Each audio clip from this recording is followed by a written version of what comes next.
Sir నమస్తే sir. అదే ఇట్లా పెడుతున్నావు. థ్యాంక్ గాడ్ వచ్చారు సార్ మీరు. ఇంతకన్నా చూతుకారేస్తున్నాడా? ఎండగట్టలేదంటే మీరు అనగానే పూలు ఫన్లు గుర్తుకొస్తాయి. ఎక్కడ మీ ఊర్లో చూసినప్పుడు కూడా నేనే గుర్తుకొస్తా. డైరెక్టర్ అంటేనే పెద్దోళ్ళు కదా సార్. మీరు 100 సినిమాల మీదనే తీసిరు. ఇంకా 100 సినిమాలు అంటే తక్కువ ముచ్చట్నా సార్? ఒకటి తీయనికనే మాకు ఒకరు వచ్చినట్టు అవుతున్నది. ఇప్పుడు ఆ పిల్లగాడు ఎంత తిఫల పడుతున్నాడు. ఒక సినిమా తీయనికే మీతో ఎట్లా ఇచ్చిండు అంటానంటే ఇప్పుడు ఫల్టీ టాయిలెటెడ్ కదా సార్. మల్టీ టాలెంటెడా? అంత ఉండేపటికేనే జర తక్కువలో అవుతుంది అన్నట్టు కూడా కాన్ఫిడెంట్ ఉంటుంది కదా సార్ ఆయన మీద. కాన్ఫిడెన్స్ కాన్ఫ్లిక్ట్ లేవు ఇక్కడ. కాన్ఫిడెన్స్ నమ్మకం ఉంటుంది కదా సార్.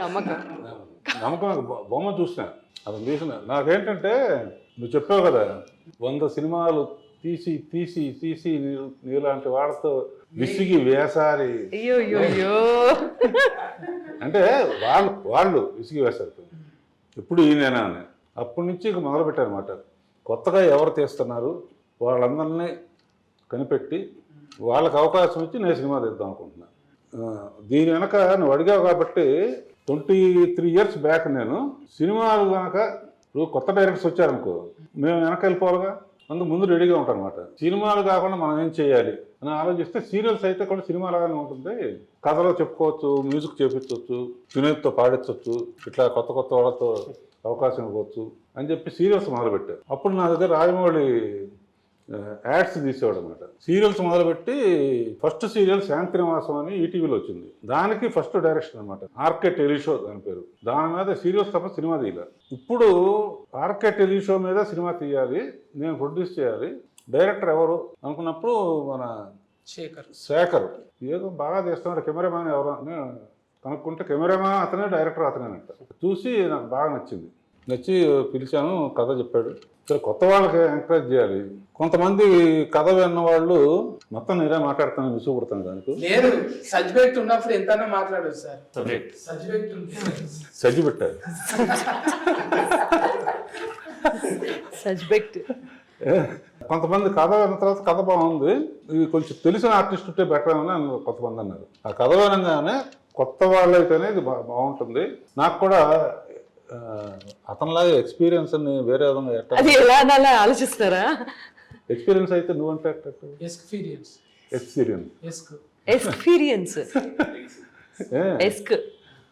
సో కొత్త వాళ్ళతోనే తీయాలని డిసైడ్ చేసుకుని ఈ అబ్బాయిని కనిపెట్టాను. ఈ అబ్బాయి ఎవరు అని తర్వాత కనిపెట్టాను.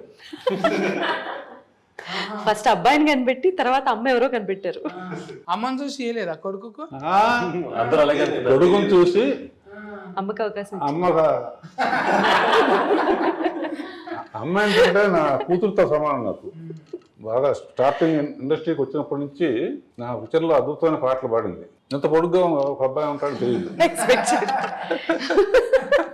పాట పొడుగ్గా పాడను కానీ. సో ఇతను పెట్టాం. ఈ అమ్మాయి నీకు ఎట్లా అనిపిస్తుంది? యూత్ నువ్వేం చెప్పక. అంటే ఇప్పుడైతే మంచిగానే కొడుతుంది సార్. మేకప్ లేకుంటే ఎట్లా కొడుతుందో తెలియదు. పాప అసలు మేకప్ లేదండి. సరే పోన్లే ఆవిడ అన్నారు సపోర్ట్ చేసి. ఈ అమ్మాయి నాకు అంతకుముందు పరిచయం కాలేజీలో కదమ్మా. పోయినసారి శ్రీలీలలో ఒక అమ్మాయి వచ్చింది కదా. అవును సార్, మీరు పరిచయం చేశారు కదా సార్. అన్ని దొంగచాటుకు అన్ని కనిపెడుతున్నావా? ప్రారంభం మీతోనైతే బోనియా మంచిది. మేము గంగోత్రిని కూడా చూసినాము కదా సార్. అవును, అందులో పాటలు, అందులో సాహిత్యము చూసి మురిసిపోయినాం సార్. చాలా అట్లనే ఇప్పుడు ఈ బాబు కూడా వచ్చింది ఆకాష్. ఈ అమ్మాయి కథ ఏంటంటే శ్రీలీలతో పాటు రోషన్ అని చేశాడు కదా. 25 ఏళ్ల క్రితం శ్రీకాంత్ తీశారు. 25 ఏళ్ల తర్వాత వాళ్ళ కొడుకుతో తీశారు. రోషన్కి అప్పుడు శ్రీలీలను పెట్టాల ప్రాక్టీస్ కోసం అని ఈ అమ్మాయి స్టేజ్లో మంచి ఆర్టిస్ట్ గౌరీ నా దగ్గర ఉండేది. పిక్చర్ డైరెక్టర్ కూడా భావనాన్ని తీసుకొచ్చింది. ఎంత బాగా చేసిందో. మీరు నన్ను చూస్తే నాకు ఒక పాట యాదకొస్తుంది మేడం. ఎప్పటికైనా మీతో చెప్పాలనుకున్నా అదే, అందంగా లేనా అసలేం బాలేనా అంట అని నాకు నమ్మకం వస్తుంది. ఇంత మంచిగా పాట పాడింది కదా, నన్ను చూస్తే వాడుతుందేమని ఒకసారి వాడతారా మేడం? ఆయన్ని చూసి ఆయన మిమ్మల్ని చూసేలా నిజంగా బాగున్నాడు. అందంగా లేనా అసలేం బాలేనా నా గురించి కదా సార్. అంటే నా గురించి వాడు మేడం, అది నేను వాడితే ఎట్లుంటుందో మీరు వాడాలని. అందంగా లేవా అని పాడు. అందంగా లేవు, అసలే బాలేవు. అందంగానే ఉన్నాం అనుకో. ఈ పాట మీకు డెడికేట్ చేయాలి. డెడికేట్ అంటే ముందు అంటే ఉన్నప్పుడు వాడేదే కదా సార్. శ్రద్ధాంజలి కాదు. శ్రద్ధాంజలికి అందంగా లేనా పాడుతుంది.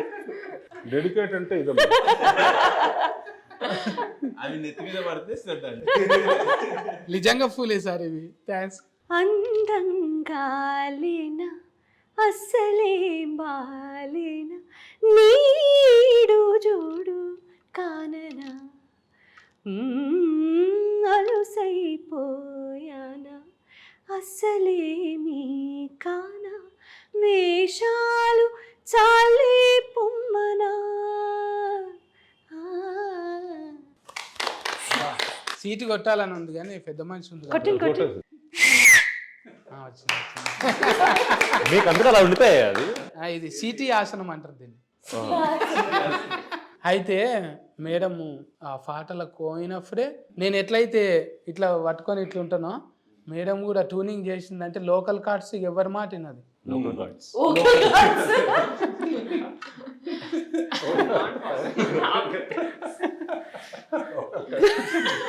సార్ ఇప్పుడు మీరు మొన్న పెళ్లి సందర్లో కూడా మీరు గెస్ట్ రోల్ ఇట్లా వచ్చిపోయారు కదా సార్, ఇంట్లో కూడా గెస్ట్ ఏమైనా ఉందా సార్? అంటే తిట్టారు అందరూ.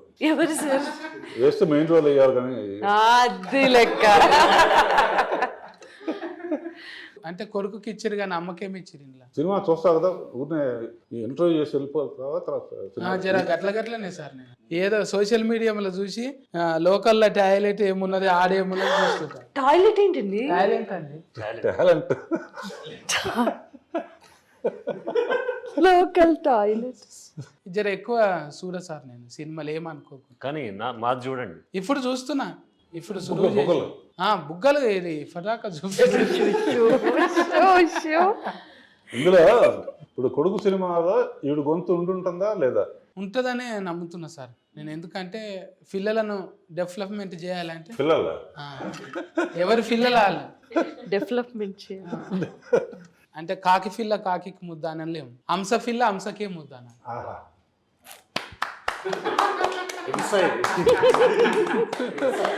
హంస పిల్ల హంసకి ముద్దు మరి కాకి అనలేము కదా మేడం. అన్నారుగా. ఇప్పుడు సరస్వతి ఉన్నోళ్ళని కూడా అట్లా అనటం తప్పు అయిపోతుంది. ఇక్కడ లక్ష్మీదేవత, అక్కడ సరస్వతి. పిల్లగాడు నాట్యం ఆడుతున్నాడు ఇప్పుడు, ఆల్రెడీ జిమ్ బాడీ పెంచిండు కదా. ఎప్పుడు అనలేదా మేడం మీరు? ఏమని? ఏమిరా నువ్వు పాటలు నేర్చుకోమంటే ఏందిరా? పాటలు పాడతాడు, ఎందుకు పాడు? మరి పాడతలేడు ఇప్పటిదాకా అడిగితే. కొంచెం సిగ్గు. కొంచెం చాలా. మీరు ఇందాక టాయిలెట్ అన్నారు కదా, టాలెంట్ ని టాయిలెట్ లో మాత్రమే పాడతాడు.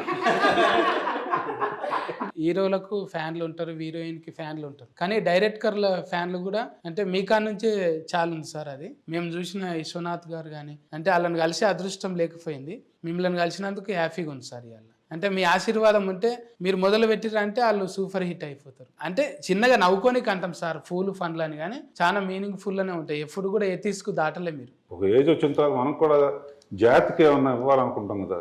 సైంటిస్టులు అందరూ ఒకడు బల్బు కనిపెట్టాడు, ఒకడు కారు కనిపెట్టాడు, న్యూటన్ ఏమో యాపిల్ పడితే గ్రావిటీ అని కనిపెట్టాడు. నేనేం కనిపెట్టానంటే అది ఎక్కడ పడాలి. పిక్చర్ రిలీజ్ అయిన తర్వాత ఫస్ట్ ఇంటర్వ్యూ నీతోనే చేస్తాం. కామెడీ అంటే బాగా ఇష్టం, చాలా నిజంగా అనుకుంటున్నా ఈ అబ్బాయి బాగా చేస్తున్నాడు, ఒకరోజైనా మనం పిలవాలని. నువ్వు నిజంగా ఆ స్టేజ్ నుంచి ఇవాళ 10 మంది 100 మంది లక్షల మంది కోట్ల మంది నీ షోస్ ఎంజాయ్ చేస్తున్నారంటే నీ కష్టమే.